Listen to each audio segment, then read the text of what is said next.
if you want, you might want me to. Do you want me to redo that one? Because I called you and you yelled. You're like, sweat bar.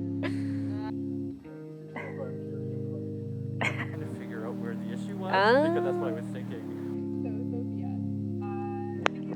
It might be I do an abnormal amount of exercise. What was the question? To me, wellness is feeling ready, energetic, and capable to meet the challenges of the day. And it's also having hope for the future.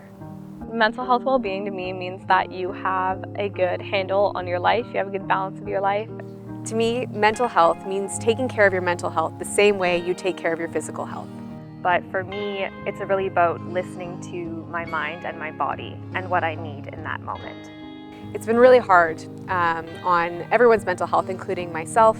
I miss being at work. I miss seeing my colleagues. I miss being able to see their faces, and it's just not the same through a computer. That listening piece has become even more important, and it means looking at, okay, what are the things I normally do, and what should I be doing now to take care of myself? Well, first of all, I've been grateful for what I have and realized, you know what? I'm a lucky guy. I'm at home, I get to be in school, I get to have awesome friends. So that's the first thing. It's a pandemic, no one's going through the same thing, but we all kind of understand what everybody's going through. So ever since the pandemic has happened, I'm noticing that I have less energy. So I've had to adjust my expectations of myself. So that means having a simpler day that packs less to-do items, more in terms of simple actions that I can take every day to feel better. With community care, it's really around my personal community, my friends, my family, continuing to reach out when these times are really hard, when we can't always see people in person. And with my colleagues and friends, it's reaching out for a virtual coffee date. Yeah, so community care to me is about checking in with my loved ones. I know that because of how I feel when somebody just reaches out and says, hey, like, how are you doing? How's it going? It means so much to me that someone was thinking about me. Now I find I will just go, and as long as I have the capacity to reach out and support that person, I will do it. I have days when I don't see another soul, so one of the things I've had to focus on is becoming a better friend to myself and learning how to enjoy time on my own. My best friend and I have a ritual where we meet at least once a week, and so either she comes to my house for tea or we go on a walk if the weather is really nice, and just having that ritual and that sense of comfort and knowing that at least I get to see her every week gives me a sense of groundedness.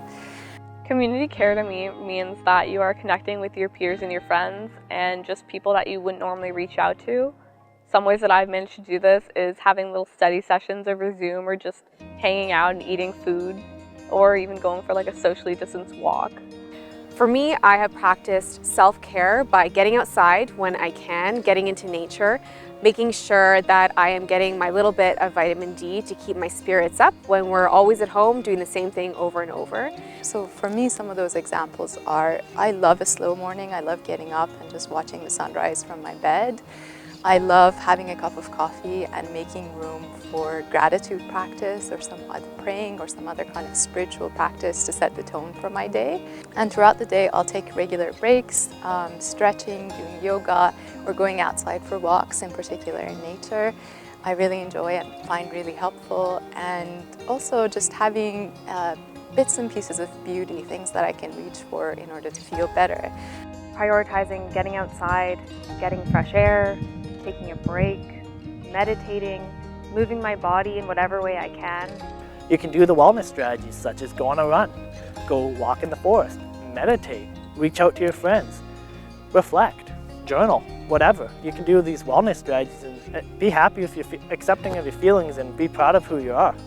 Yeah, so I'm part of the student union, and working with such an incredible group of people every day. I love showing up to work. I love working with those folks, and it's kept me busy, which has been really valuable for me personally.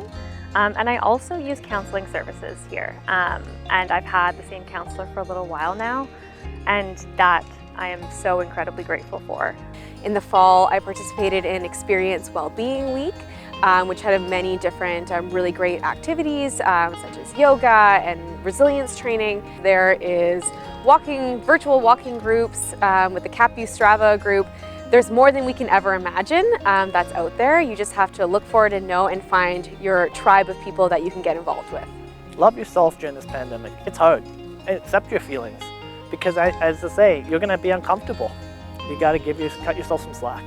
Self-compassion and kindness, because when I check in with people and talk to them, I hear a lot of things like, oh, I didn't get this done on time, or oh, I wanted to do this but I couldn't. And I think reminding others and myself that the situation we're in right now, it's not normal.